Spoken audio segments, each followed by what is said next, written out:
Milano, Bruxelles, Paris, Madrid. Hi there, welcome back. I'm Hermine. My question in this episode is, can food security be ensured for tomorrow's Europe? Climate change is reshaping the planet's landscape, and Europe is at the forefront of this change since our continent is warming up faster than many others.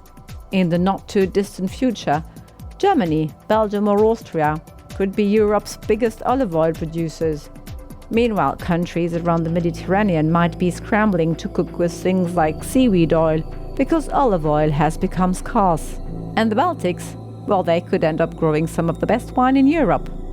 The fact is, everywhere in the European Union, agricultural yields are being hit by these changes. The rising temperatures, the unpredictable rainfall patterns and more extreme weather events. This trend is set to actually get worse, making things really tough for our farmers. And what about consumers?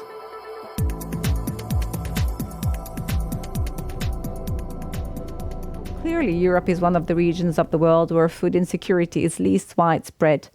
Yet 8% of the European population currently faces moderate to severe food insecurity. And concerns are growing regarding the availability, accessibility and quality of food products. According to a study, climate change has exacerbated food insecurity for 12 million people in Europe.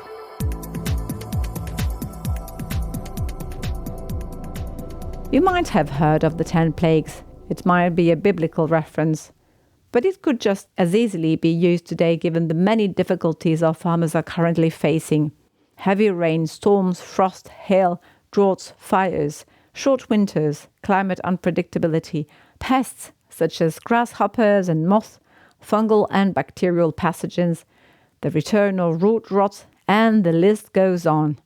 It's all down to climate change. Farmers have always had to deal with weather hazards.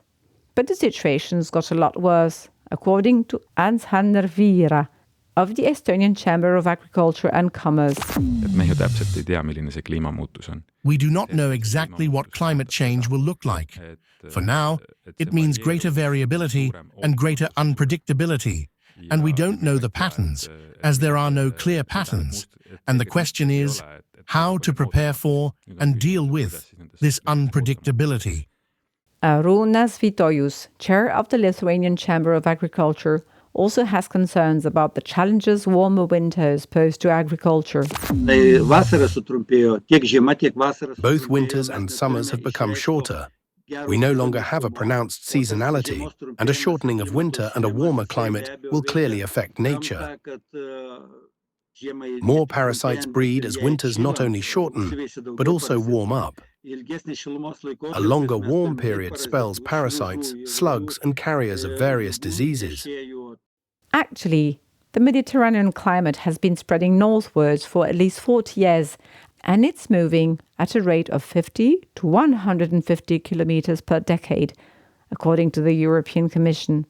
By 2070, snow could be a thing of the past in Central European mountain ranges, with even Northern Europe experiencing a temperate climate. Finally, as we have mentioned in a previous episode, heat stress and extreme weather events are going to have a negative effect on livestock health and working conditions of farmers. Droughts and more general water stress are another issue faced by food producers, with climate expected to further reduce surface water and groundwater resources. And it's also having a negative effect on the quality of agricultural products, especially their nutritional value. This is because the increased levels of carbon dioxide in the air actually encourage faster plant growth, but without a similar increase in essential minerals and vitamins. This could lead to nutritional deficiencies in populations that rely heavily on staples, like wheat or rice. And there's more to this, notes Dr. Bernhard Hump of the North Rhine-Westphalia Chamber of Agriculture. Indeed, there are studies that indicate a decline in nutrient content over the past 50 years.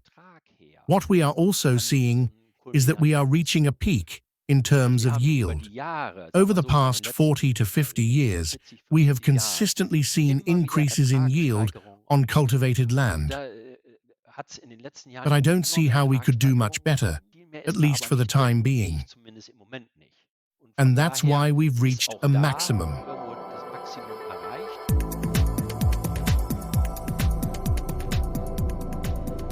Farmers across Europe are already starting to think seriously about how to handle more extreme weather.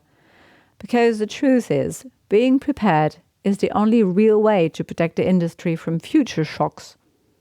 One idea, according to Estonian expert Hans-Hanner Viira, is to switch to crops that are simply better suited to the climate that's coming. Siin on sellist katsetamise ja otsimise ruumi küllaga. There is plenty of room for experimentation here, so we need to find new crop species that perform well under our conditions, and we need to test them. Perhaps, during the early years, cultivation may not succeed because we do not yet know how these crops behave in our climate, but such trials are necessary. It is especially important to strengthen cooperation between researchers and farmers. The farmer is looking for new solutions, but it is not his role to design scientific experiments or to analyze the results. And with all the uncertainty about how climate change will evolve, adds Viira, there is no guarantee that these new crop varieties will still be appropriate in the future. Farmers want to see quick results, but not all scientific experiments are successful. And even if an experiment works in the fields, the results must also succeed on our plates. Nikolai Kirov, president of the Regional Union of Grain Producers in Burgas on the Black Sea, stresses that farmers can adapt, but if consumers fail to adjust their eating habits, there's really no point. In order for this to happen, there must be a market for what is produced. For example, in grain production, sorghum is a drought-tolerant crop that can grow, but we need to find a market for it. Digitization, automation and robots can also ease the burden on our farmers. There are already mature technological applications in our fields that facilitate so-called smart farming, technologies that can help farmers make complex decisions while improving the efficiency and sustainability of their production. For instance, when it comes to lesser water resources, they can contribute to more efficient water use through precision technologies, remote sensing, underground sensors that provide real-time information on soil conditions, and so on, as Christian Hahn, chairman of the Luxembourgish Chamber of Agriculture, explains. There are also many other applications, such as automatic controls in the fields, which also make the driver's work easier on long days. But I think it's also about making interventions ever more precise. I'm thinking about applying the necessary fertilizers and pesticides. These can be adjusted to within just 1 or 2 centimeters thanks to the whole amazing GPS technology. This is really huge. Hahn adds that artificial intelligence can also help farm producers analyze data and make important decisions. Robin Salwoks, CEO and founder of eAgronom, an Estonian consulting firm that offers smart and sustainable solutions for the food and farm industry, seconds this point and clarifies.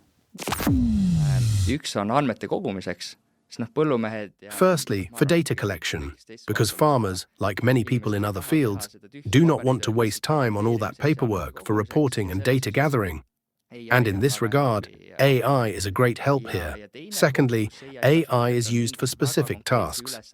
For example, there are tools for spraying plant protection products that use cameras to detect plant diseases and then apply treatment exactly where needed. There are indeed significant challenges to overcome. Brussels is working hard on this, notes Romanian member of the European Parliament Ștefan Mușoiu, of the centre-left S&D group. The European Commission supports smart farms through research programs and funds for digitization, precisely to reduce water, energy, and chemical consumption. And so far, digital farms have been found to produce more with fewer resources and lower emissions.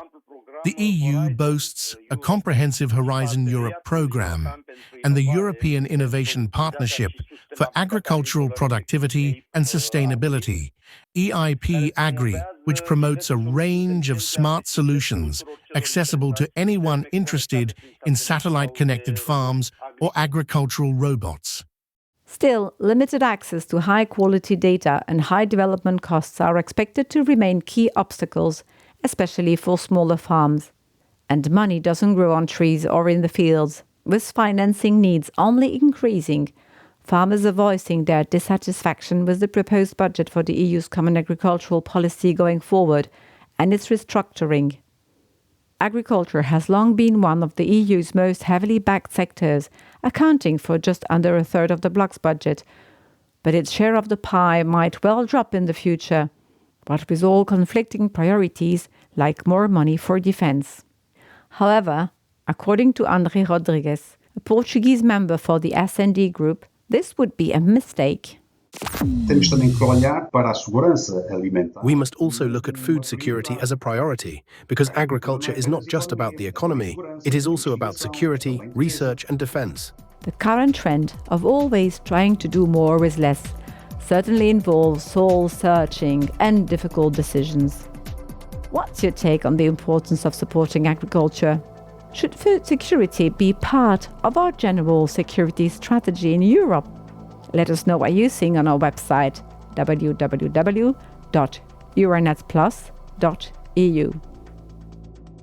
I'd like to say thank you to my Greek colleague Nikos and Mariana at Sky Radio, Mart from Estonian Kuku Radio, Augustie and Oshra at Zhinju Radies, Christiana and Luba at BNR Radio in Bulgaria, Zina at AMS in Germany, Jean-Claude at Luxembourg's 100.7, Clara and Stefan at Radio Romania, Alejandre at Radio Renaissance, and Wojciech's from the Europeans. Thanks for listening. We'll take a break and be back in a couple of months' time with new topics that regard, for instance, artificial intelligence, societal transformation, and more. Make sure to come back.